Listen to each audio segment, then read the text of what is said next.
Hello everyone, and welcome back to another video of Pokemon Black and White. In the last video, we completed the second set of the Battle Subway Double Line Chain, and today, we're just going to be finishing up the Battle Subway Double Line Chain. And specifically, we're going to try to beat Subway Boss Emmett on the 21st battle of the Battle Subway Double Line Chain so that we can unlock the Battle Subway Super Double Line Chain, even though I'm not going to be showing that to you all.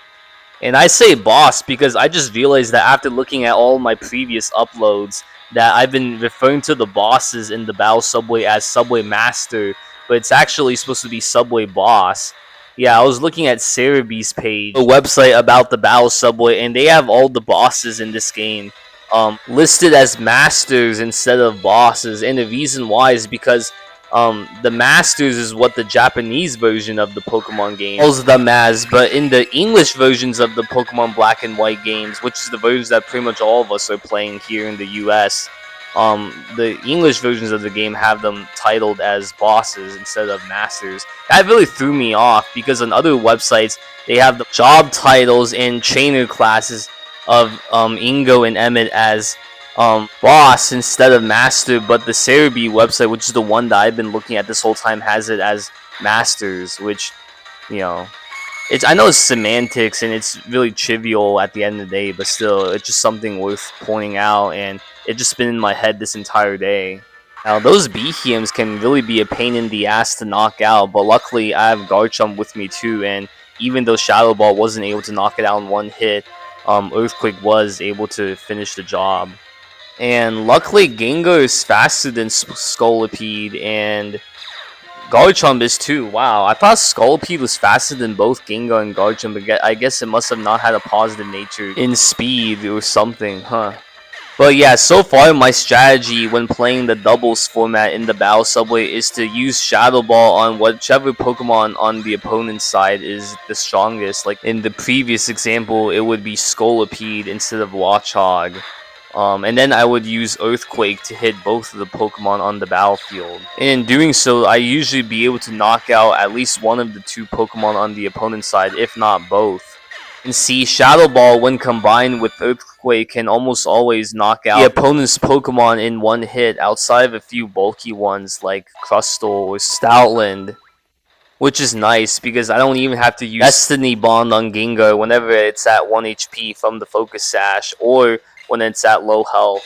But I'm definitely going to have to use it at some point when I play the Battle Subway Super Single Line Chain, which is the facility that I'm going to be playing right after this.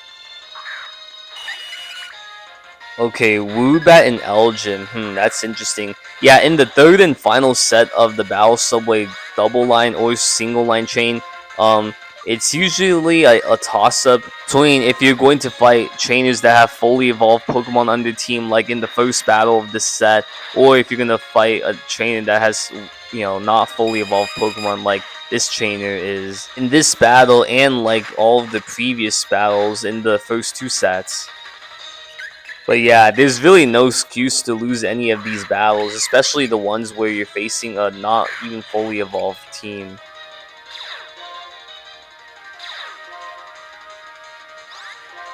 Yeah, Shadow Ball and Earthquake, when used together, can pretty much knock out every Pokemon on the opponent's team in the double line chain format.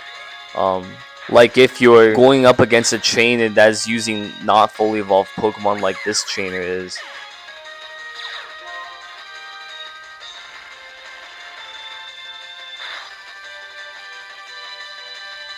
I take that back. Wow, I feel like an idiot saying that. Now it's going to use Psychic on me too, which is...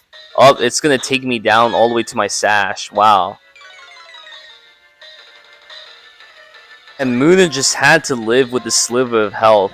That can be a really annoying later on when you play the Battle Subway Super Single Line Chain. Whenever the Pokemon lives with like just a sliver of health remaining and it's a goal to kill. Yeah, believe it or not, this actually happens a lot whenever you're playing competitive Pokemon or whenever you're playing the Battle Subway, Battle Tower, or Battle Frontier, where sometimes the damage calcs will say that you'll have like a 80% or 70% or 66% or even like 50% chance of one-hit KOing the opponent's Pokemon with one of your moves. And sometimes it's like a hit or miss whether you're actually able to knock it out in one hit or if it's able to live with a sliver of health remaining like that Muna was. And whenever the opponent does live with a sliver of health left, it's able to get an attack off on you, and that just, makes the battle much more harder and difficult to win. Yeah, even in a simple role-playing video game like Pokemon, um, it's never always that black and white whether you'll knock out an opponent's Pokemon out or not, unless you're just going up against a Pokemon that's just completely overmatched. Like, let's say you have a Starmie on your team and you're going up against a Golem. Like, I don't think that even if you gave the Golem a Pastro Berry and you invested all of your EVs into its HP and special defense, that it's gonna survive a Surf or Hydro Pump from Starmie, since it's 4 times weak to that. Well, nice. I was able to knock out both the Whimsicott and the Simisear out in one hit. But yeah, like I was saying about the damage calcs, whenever you're playing like the Super Single Line Chain or the Battle Tower or the Battle Frontier, it's always recommended to use a damage calc whenever you're battling against any Pokemon or against any trainer in any set or round ever, as you don't want to ever be surprised by a move not 1-hit KOing or 2-hit KOing. Just to be on the safe side of things, like this Maractus, for example, like, I didn't really calc whether, a Dragon Claw was going to be able to 1-hit KO it or not, which it clearly didn't. But as the battles get tougher and tougher, the damage calcs mean the entire world, whether, you win or lose. So yeah, what battle was this again? Wow, I feel like this video is going to be a long one, longer than the last 2 videos that I've had so far. Battle number 4.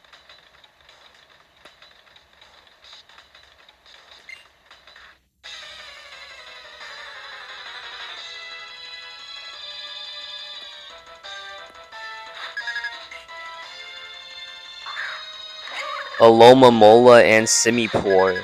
Wow, 2 water type Pokemon. Yeah, Alomomolas can actually be pretty tough to knock out in one hit with their high HP stats. But luckily Simipours are pretty easy to knock out. So I'm just gonna go with a Thunderbolt on Alomomola and an Earthquake on both.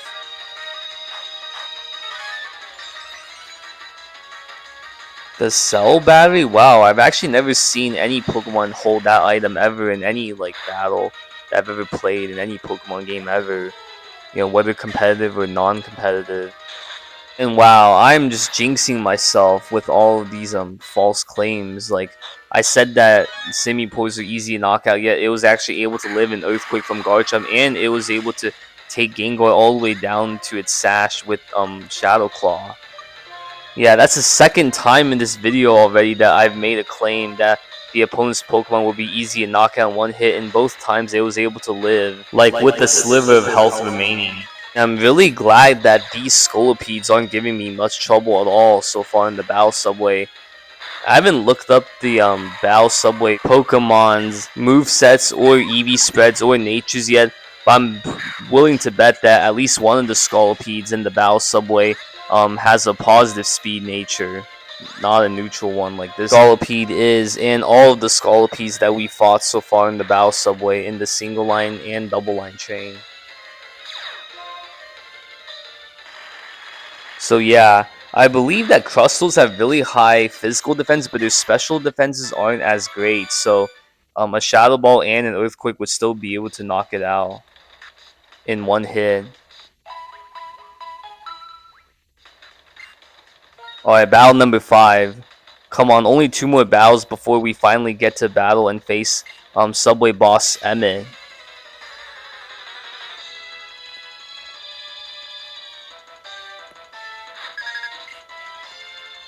Emolga and Scolipede? Wow. How many Scolipedes am I gonna have to face? Like, I've lost track of the amount of Scolipedes that I've battled so far in the Battle Subway, and I haven't even got to the Super Single Line Train yet.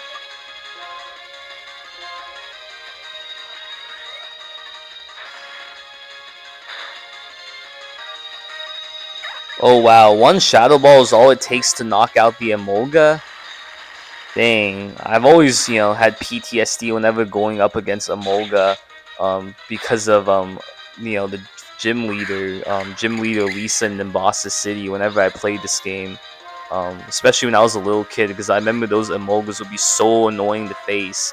You know, with all the double teams and the aerial aces they use against you, and the fact that they resist ground types, like they were easily the most annoying Pokemon that I've ever had to face out of any of the Unova Pokemon that any of the Unova gym leaders use on their team.